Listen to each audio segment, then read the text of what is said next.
Welcome to Bangla tech research YouTube channel. So viewers, আজকে আমি আপনাদেরকে যে জিনিসটি দেখাবো সেটা হইতেছে যে অনেকেই বলে যে প্রিন্ট করতে পারি না, কিভাবে প্রিন্ট করতে হয় এই বিষয়ে অনেকেই জানে না। আজকে আমি আপনাদেরকে সহজ পদ্ধতিতে প্রিন্ট করা শিখাবো। আপনারা কিভাবে পিডিএফ ফাইল প্রিন্ট করবেন এবং আপনারা ইলাস্ট্রেটর এবং অ্যাডোবি ফটোশপ থেকে আপনারা কিভাবে প্রিন্ট দেবেন, সম্পূর্ণ প্রসেস এই ভিডিওতে তুলে ধরার চেষ্টা করব। আর ভিউয়ার্স, আপনাদের কাছে ছোট্ট একটি রিকোয়েস্ট থাকবে, যদি এই চ্যানেলের নতুন হয়ে থাকেন তাহলে চ্যানেলটি সাবস্ক্রাইব করবেন, পাশে যে বেল আইকন রয়েছে সেটি ক্লিক করে নোটিফিকেশন অন করে দেবেন। তাহলে আপনি পেন্টার রিলেটেড যতগুলো ভিডিও আপনি নোটিফিকেশনের মাধ্যমে পেয়ে যাবেন। তাহলে চলুন শুরু করা যাক। ফার্স্ট টাইম আমি আপনাদেরকে যে জিনিসটি দেখাবো সেটা হইতেছে যে ডকুমেন্ট, অর্থাৎ আমি পিডিএফ ফাইল কিভাবে প্রিন্ট করব। পিডিএফ ফাইল প্রিন্ট করার জন্য আপনি এরকম একটি ডকুমেন্ট ফাইল পাবেন, অর্থাৎ পিডিএফ ফাইল। এই পিডিএফ ফাইলটাতে আপনি ক্লিক করে ওপেন করবেন। ওপেন করার পর আপনি এখানে ডান পাশে দেখতে পারবেন প্রিন্ট অপশন, অথবা আপনি যদি কন্ট্রোল পি লিখেও কন্ট্রোল পি দিয়ে যদি আপনি টাইপ করেন, অর্থাৎ আমি যদি এখন কিবোর্ডের শর্টকাট কি যদি ইউজ করি কন্ট্রোল পি, তাহলে কিন্তু আমার ওখানে এটা সিলেক্ট হবে। সো আমি শর্টকাট কি দেখাইতেছি না, আমি এখান থেকে জাস্ট প্রিন্টে আমি যদি ক্লিক করি তাহলে আমি দেখতে পারবো যে প্রিন্ট। আর এখানে আপনারা একটা জিনিস ভুল করেন, সেটা হইতেছে যে আপনার যে প্রিন্টার মডেল, এই মডেলটা আপনারা সিলেক্ট করেন না। এই জন্য আপনাদের যে প্রবলেমটা হয় সেটা হইতেছে যে এই প্রিন্টার জি 10 সিরিজের এই প্রিন্টার আমার ক্যানন, এই মডেলটা আমি সিলেক্ট করলাম। অনেকেই করে কি যে মাইক্রোসফট প্রিন্ট পিডিএফ এইগুলো সিলেক্ট করার কারণে প্রিন্ট করতে পারে না। আমি অবশ্যই বলবো আপনারা এখানে আপনার যে মডেলের প্রিন্টার হবে সেই মডেলটা আপনারা সিলেক্ট করবেন, অর্থাৎ কপি আপনি কতগুলো কপি প্রিন্ট করতে চান সেই কপিটা এখানে উল্লেখ করতে দেবেন, এখানে উল্লেখ করে দেবেন। ধরুন আমি যদি এখানে 10টা কপি প্রিন্ট করতে চাই তাহলে আমি এখানে 10 লিখব, আর যদি আমি একটা করতে চাই তাহলে আমি এখানে 1 লিখব। এখন অনেকে যে ভুলটা করেন সেটা হইতেছে যে একবার করেই কিন্তু প্রিন্ট করেন। এখানে আপনি জাস্ট 1 লিখলে একটাই প্রিন্ট হবে। আর এটা হইতেছে যে লেআউট, অর্থাৎ এটা কি আপনি কী রকম লেআউট এটা দেখুন। যখন আমি ল্যান্ডস্কেপ এটা যদি আমি ইউজ করি দেখুন, সেক্ষেত্রে কিন্তু এটা কিন্তু সাইজ কিন্তু অন্য টাইপে হয়ে গেল। আমি যদি এটা ইউজ করি দেখুন, এখন কিন্তু স্মুথ, মানে আমি আপনাদেরকে বলবো এটাই আপনারা এটা।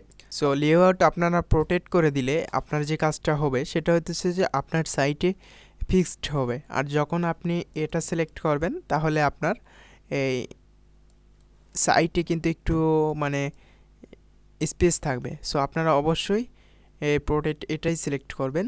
আর পেজ অল, এবং এটার ক্ষেত্রে আমি আপনাদেরকে একটু ক্লিয়ার করে দিই। এটা হইতেছে যে আমি এখানে ধরুন একটি পেজ এখানে সিলেক্ট করলাম, অর্থাৎ ওপরের যে পেজটা ওইটা কিন্তু সিলেক্ট হইল না।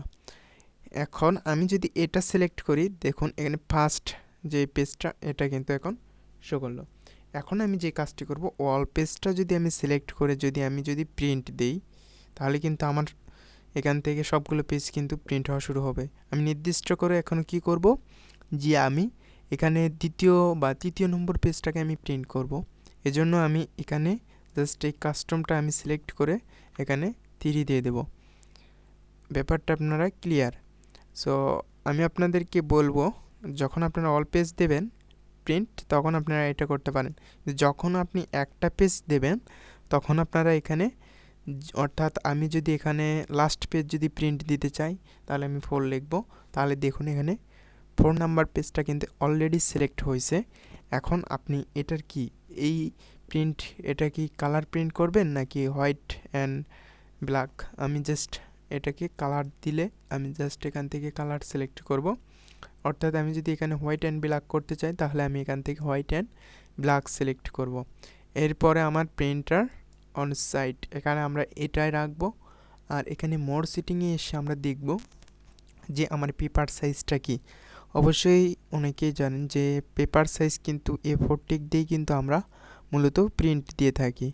এখন A5 B5 বা আপনার এখানে ডিফল্ট যে সাইজগুলো রয়েছে এইগুলো আপনি চাইলে এখানে দেখতে পারেন। কিন্তু আপনার পেজটার সাইজ যদি A4 হয়, আপনি যদি এই সব সাইজগুলি অ্যাপ্লাই করেন সেক্ষেত্রে কিন্তু আপনি ভালো একটা কাজে মানে বেনিফিট পাবেন না। এই জন্য আমি বলতেছি যে আপনার পেজটা যেটা হবে সেটা আপনি সিলেক্ট করে এখানে আপনি এরকমই রাখবেন। জাস্ট এখান থেকে আপনি কপি শিট, এখানে পেপার পার শিট আপনি এখানেও সিলেক্ট করে দিতে পারেন। আমি জাস্ট অনলি রাখলাম।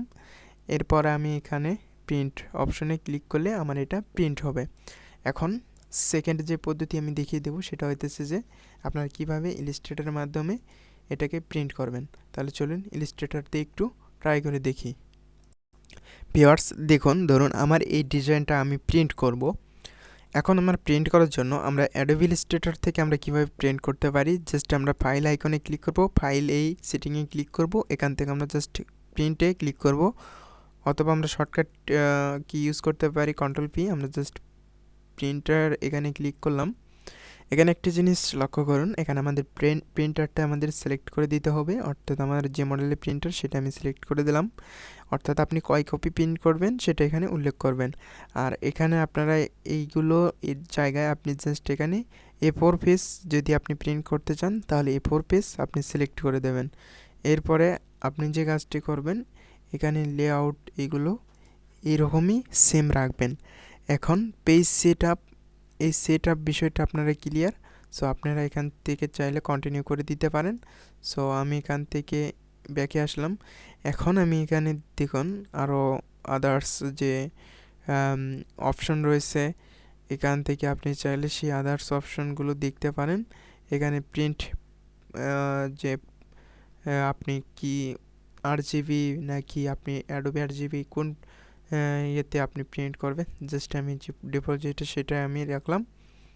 এখানে আমি জেনারেল সেটিং থেকে আবার আসার পর এখানে আমি জাস্ট প্রিন্টে ক্লিক করলেই কিন্তু আমার এটা প্রিন্ট হবে। তাহলে আপনারা যে জিনিসটা দেখলেন অ্যাডোবি ইলাস্ট্রেটর থেকে আমরা কীভাবে প্রিন্ট করব, সো এখানে প্রিন্টে ক্লিক করলে আপনার প্রিন্ট হবে। সো আমি এটাকে প্রিন্ট দিব না, এটাকে আমি ক্যান্সেল দিয়ে দিলাম। সো এটা আমি ক্যান্সেল দিলাম, এটা প্রিন্ট দিলাম না। এরপর আমি যে অ্যাডোবি ফটোশপে কীভাবে প্রিন্ট করতে হয় এটা আমি এখন দেখাবো। এখন আমি আপনাদেরকে দেখাবো অ্যাডোবি ফটোশপে আপনারা কিভাবে প্রিন্ট করবেন। এটার জন্য ফার্স্ট টাইমে আমি আপনাদেরকে যে জিনিসটি দেখাবো সেটা হইতেছে যে অ্যাডোবি ফটোশপে এখানে আসার পর আপনারা এখানে ফাইল নামে অপশন দেখতে পারবেন। জাস্ট ফাইলে আপনি ক্লিক করার পর আপনি এখানে দেখতে পারবেন যে প্রিন্ট ওয়ান কপি আর প্রিন্ট। জাস্ট আমি প্রিন্টে যদি ক্লিক করি তাহলে আপনারা যে জিনিসটি দেখতে পারবেন প্রিন্টের মডেল, এখানে প্রিন্ট সেটিংয়ে আমি ক্লিক করব। সো প্রিন্ট সেটিংয়ে ক্লিক করার পর আমি এখানে দেখব যে স্ট্যান্ডার্ড, অর্থাৎ আপনি যখন কোনো কিছু প্রিন্ট করবেন, এখানে যদি ডকুমেন্ট প্রিন্ট করেন তাহলে আপনি এখানে ডকুমেন্ট সিলেক্ট করে সেভ দিয়ে এটা সেভ দেবেন। এখানে পেপার আপনি এই পেন পেপার বা আপনি ডকুমেন্টে যে পেপার সেটা আপনি এখানে টাইপ করে দেবেন। এখানে আপনার সাইজ, অর্থাৎ A4 সাইজের পেপার হলে আপনি এখানে A4 সাইজ পেপার সিলেক্ট করে দেবেন, অথবা আপনি কাস্টম এখানে আপনি ওয়েট হাইটও বলে দিতে পারেন। সো এখানে আপনি কাস্টম ওয়েট হাইট এনসি বা আপনি মিলিমিটারে যদি এটা করতে চান তাহলে আপনি এটা করতে পারেন, অথবা এনসিতে আপনি এটা ওয়েট হাইট করতে গেলে আপনি জাস্ট এখানে এটা করে দিলেই সেই অনুযায়ী পেজ কিন্তু আপনার প্রিন্ট হবে। এখন সেম ওইটার মতনই আপনারা এরকম করে নেবেন। এরপরে কোয়ালিটি অবশ্যই স্ট্যান্ডার্ড বা হাই করার চেষ্টা করবেন। আমি স্ট্যান্ডার্ডই রাখছি।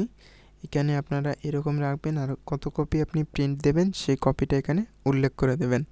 এখন যারা মানে পাসপোর্ট ফটো বা অন্য কোনো ফটো প্রিন্ট করতে চান তারা জাস্ট এই ফটো প্রিন্টিংয়ে সিলেক্ট করবেন। আর এখানে সিলেক্ট করার পর এখানে আপনারা দেখবেন যে ফটো পেপার প্লাস গ্লুসি, এটা আপনারা সিলেক্ট করে দেবেন।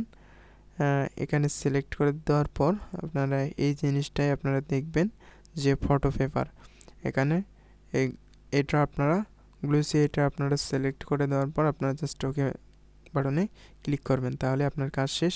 এরপর আপনারা প্রিন্ট করবেন। সো আর এখানে একটা জিনিস, আপনি কালার ম্যানেজমেন্ট, আপনি যদি ফটোশপ কালার ম্যানেজমেন্ট করতে চান তাহলে আপনি ফটোশপ দিতে পারেন।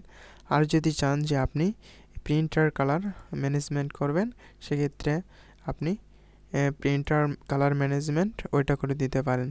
আর ফটোশপ কালার ম্যানেজমেন্ট করতে গেলে আপনার এখানে ডিফল্ট অনেকগুলো অপশন থাকবে, সেইগুলো থেকে আপনি যে কোনো একটা সিলেক্ট করতে পারেন। সো আমি আপনাদেরকে রেকমেন্ড করব আপনারা অবশ্যই প্রিন্টার ম্যানেজমেন্ট কালারটা সিলেক্ট করলেই যথেষ্ট। এবার আপনারা প্রিন্ট করলে আপনার এটা প্রিন্ট হবে। তাহলে আপনারা দেখতে পারলেন যে কিভাবে প্রিন্ট করতে হয়। আমি 3টা প্রসেস দেখিয়ে দিলাম। অবশ্যই ভিডিওটি দেখে আপনাদের উপকার হবে। আর ভিডিওটি দেখে যদি উপকার হয় তাহলে অবশ্যই চ্যানেলটি সাবস্ক্রাইব করবেন এবং লাইক করে জানাবেন ভিডিওটি কেমন হইলো। আর যদি কোনো কিছু বিষয় জানার থাকে তাহলে অবশ্যই কমেন্ট করতে ভুলবেন না। আর এটা অনেকেই এখন বলতে পারেন যে ফার্স্টে যারা প্রিন্টার ক্রয় করেছেন তারা যে কাজটি করবেন, আপনাদের একটা সিডি ড্রাইভ দিবে, ওই ড্রাইভ থেকে আপনাদের ওই সফটওয়্যারটা ইনস্টল করলে আপনারা কিন্তু ওই প্রিন্টারটা সেট আপ করতে পারবেন। আর যদি না করতে পারেন তাহলে এটা কিভাবে করতে হয় অবশ্যই আমার চ্যানেলে ভিডিও পেয়ে যাবেন। আর ড্রাইভ থেকে ডাউনলোড করলে আপনি এটা আপনি সেট আপ করতে পারবেন। সো আজকের ভিডিওটি পর্যন্ত, দেখা হবে নেক্সট টিউটোরিয়ালে।